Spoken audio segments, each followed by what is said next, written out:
श्रीराम। आता आपण 107 हा श्लोक करूया।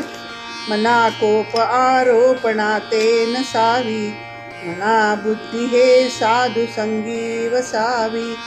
मना नष्ट चांडाळ तो संग त्यागी, मना होई रे मोक्ष भागी विभागी। श्रीराम। मागच्या श्लोकात निवाला, शांत झाला, प्रसन्न झाला असे वर्णन आले। त्यासाठी उपाय ह्या श्लोकात सांगितले आहे। पहिला, राग संताप येऊ देऊ नये।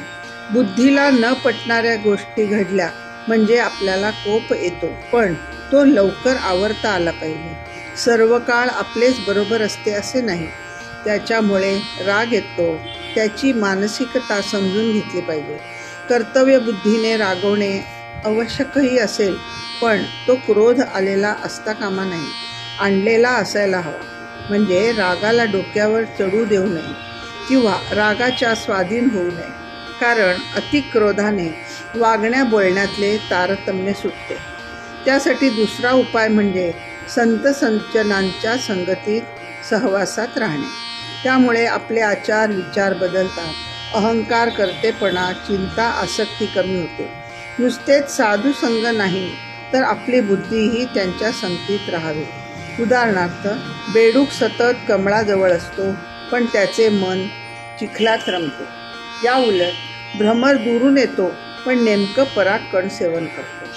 आता निषेध रूपाने समर्थ तिसरा उपाय सांगतात। विषयाचा संग आसक्ती दूर ठेवावी, ती फार घातक आहे।